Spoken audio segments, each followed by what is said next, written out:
Today, Kushinagara is revered by pilgrims as the place where the Buddha finally left the world.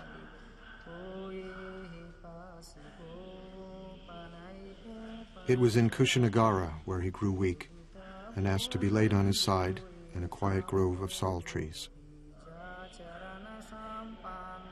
As he neared the end, his disciples began to weep, stricken with grief.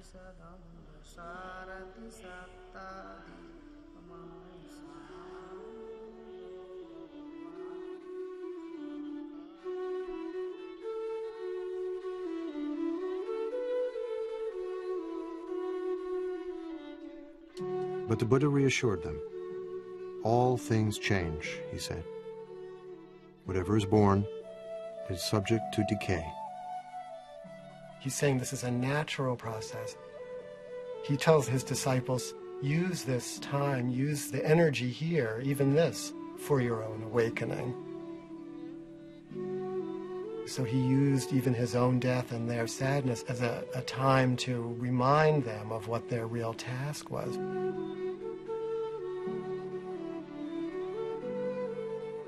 What he's actually doing is inviting those who are close to him into the experience. I don't think the Buddha's teaching in any way argues against grief or sadness or loss. The teachings, if they make any sense, have to make sense in ordinary circumstances, in ordinary lives. And in ordinary lives, we grieve when we lose. We grieve. When it hurts, we say, ouch.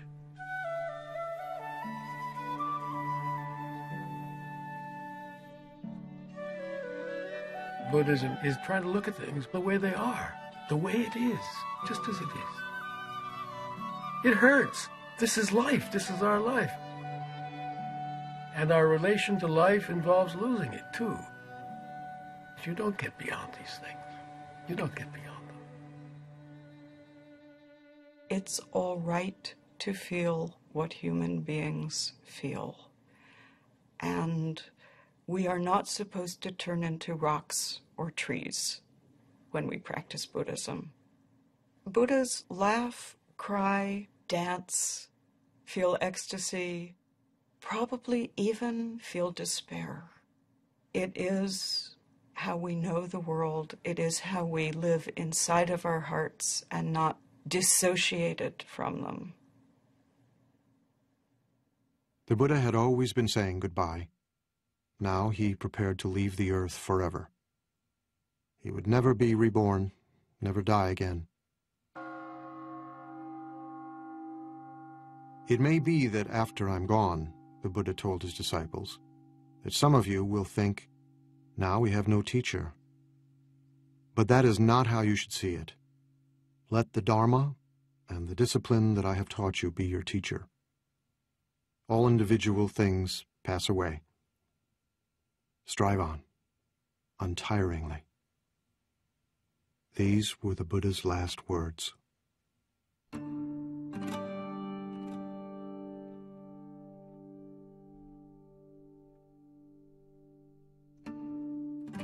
The Buddha died peacefully.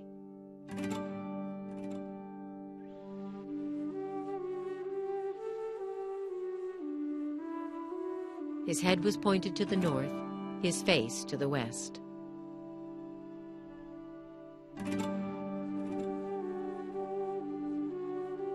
The stories tell how the earth shook, and the trees suddenly burst into bloom.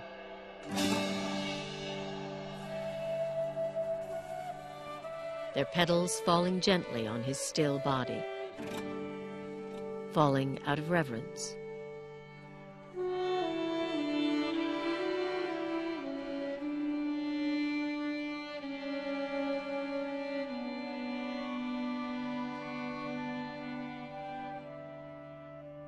Divine coral flowers and divine sandalwood powders fell from above on the Buddha's body, out of reverence.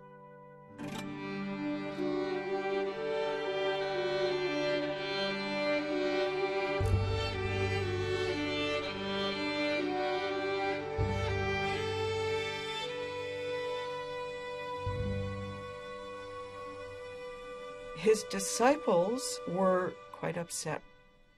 What are we going to do without our teacher? We will be lost without our teacher. But his instruction was so simple and so clear. I am not your light. I am not your authority. You've been with me a long time now. Be your own light.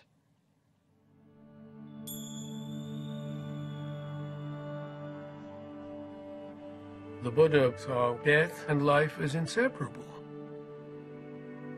These are two sides of the same thing. Death is always with us. Death is part of the whole large unknown. And if we are unable to smile at the idea of the unknown, we're in real trouble.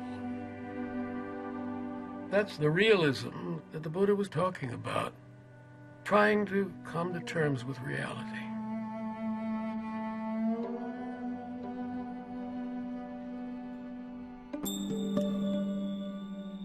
When he was 29 and still Prince Siddhartha, the Buddha had left his wife, child, and family to try and understand the nature of suffering.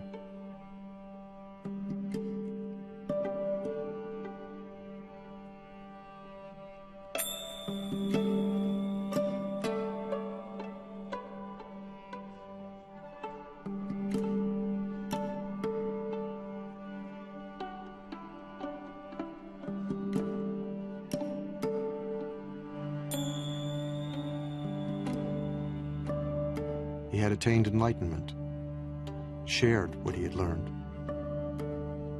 and left a path for others to follow.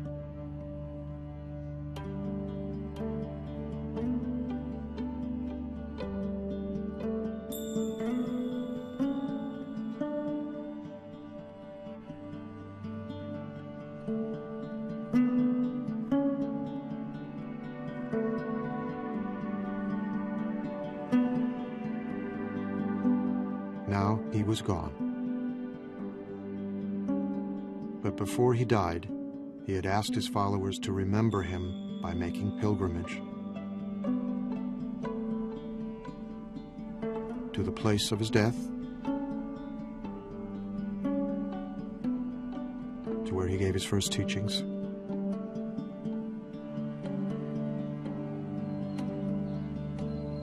where he achieved enlightenment,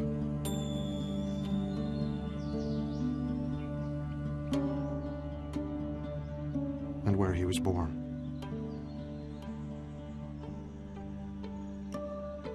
Those four places mark out a sacred biography. And in tracing that pilgrimage route, you are learning the story of that life.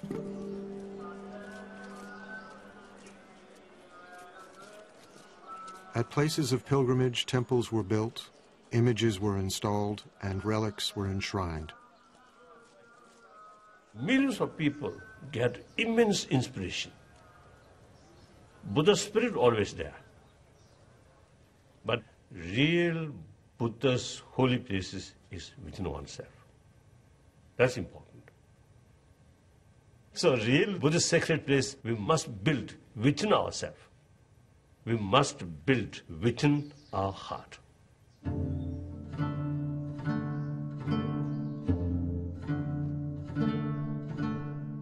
Although the Buddha had predicted that his teachings, like everything else, would in time disappear, Buddhism flourished in India for 1,500 years.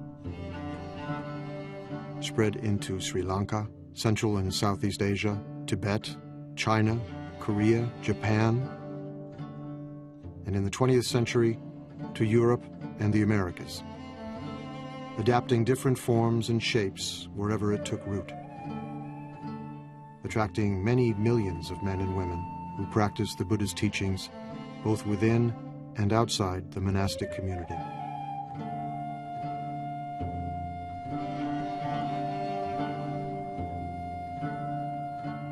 But everywhere and in every age, the essence of the story remains the same.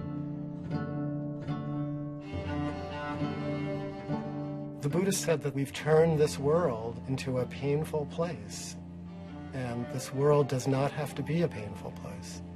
This world can be a world inhabited by Buddhas, but it's up to each one of us to turn ourselves into a Buddha. That's the work. If the Buddha is not you, finally the Buddha is of no interest to you. The Buddha is of such interest to you because you are the Buddha.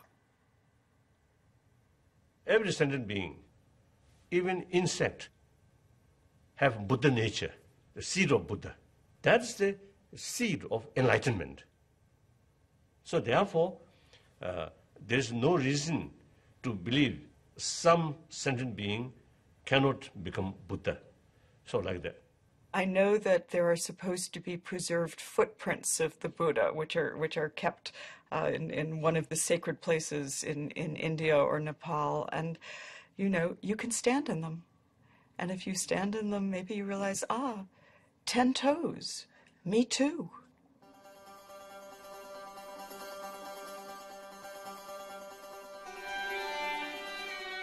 There is a story of a Brahmin who one day found the Buddha under a tree, calmly meditating. The Buddha's mind was still. He radiated such power and strength that the Brahmin was reminded of a tusker elephant.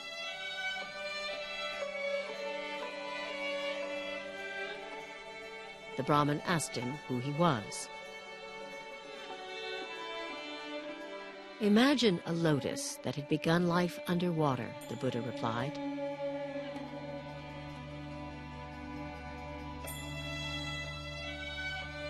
But grew and rose above the surface until it stood free.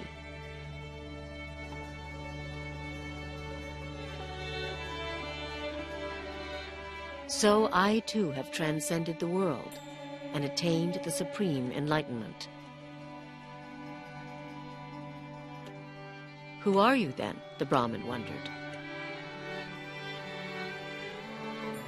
Remember me, the Buddha said, as the one who woke up.